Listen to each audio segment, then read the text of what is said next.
ప్రభుత్వం ఇళ్లను కట్టుకుంటూ పోతే కాంగ్రెస్ ప్రభుత్వం కూల్చుకుంటూ పోతోందని ఒక కామెంట్ చేశారు.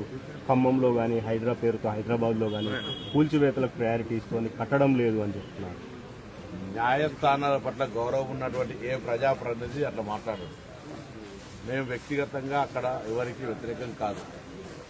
ఆ హైకోర్టు సుప్రీంకోర్టుల తీర్పు ప్రకారంగా ఆ స్థలం ప్రభుత్వంది అని చెప్పిన తర్వాత అక్కడ ఉన్నటువంటి భూమి అందులో అక్రమంగా ఉన్నటువంటి వాళ్ళని మాత్రమే తొలగించే ప్రయత్నం చేస్తారు. అది అందుకు సంబంధించిన కోర్టు తీర్పు పేపర్లను సదరు గౌరవ కేంద్ర మంత్రికి పంపిస్తాం.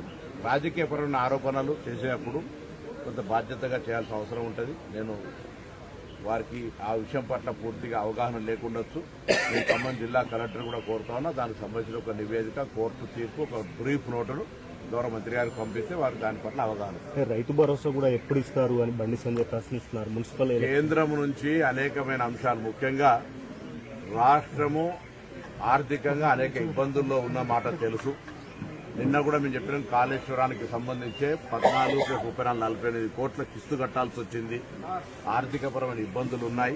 ఇటువంటి పరిస్థితుల్లో 2 బడ్జెట్లో కేంద్రం నుంచి నిధులు ఇవ్వలేదు. ఫెడరల్ సిస్టంలో ఇది తెలంగాణ అతి చిన్న వయసు గల రాష్ట్రము. ఆర్థికపరమైన ఇబ్బందులు ఉన్నాయి.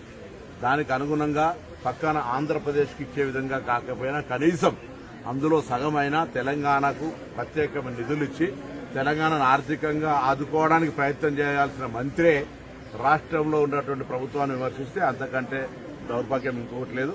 తెలంగాణ మీద వివక్షపూరితంగా కక్ష సాధింపుగా వ్యవహరిస్తున్నటువంటి బీజేపీ తీరు ముందు ప్రజలకు జవాబు చెప్పాలి. తెలంగాణకు మనం కట్టే పన్నులు వస్తున్నటువంటి విధానం తెలియజెప్పాలి. తెలంగాణకు వీలైతే కేంద్రం మీద ఒత్తిడి తెచ్చి నిధులు తీసుకురావడానికి ప్రయత్నం చేయాలని మంత్రి గారు కోరుతాం. భరోసా ఇస్తున్నామా? భరోసాతో పాటుగా మేము ఎన్నికలకు సంబంధించిన ఏది కూడా విఫలం కాకుండా చేసే ప్రయత్నం చేస్తాం. కవిత మీద అనేక ఆరోపణలు చేశారు. లిక్కర్ ఇష్యూలో ఆమె క్లీన్ చీట్ అంటూ కూడా తీర్పు వచ్చింది. కోర్టు తీర్పును ఎవరైనా గౌరవించాల్సిందే. అక్కడ ఢిల్లీలో కేజ్రీవాల్, ఇక్కడ వీళ్ళు దానికి సంబంధించిన తీర్పు ఒకసారి చూసిన తర్వాత మాట్లాడదు. ఏది ఏమైనా రాజకీయ కక్ష సాధింపుల ధోరణిలో భారతీయ జనతా పార్టీ టాప్.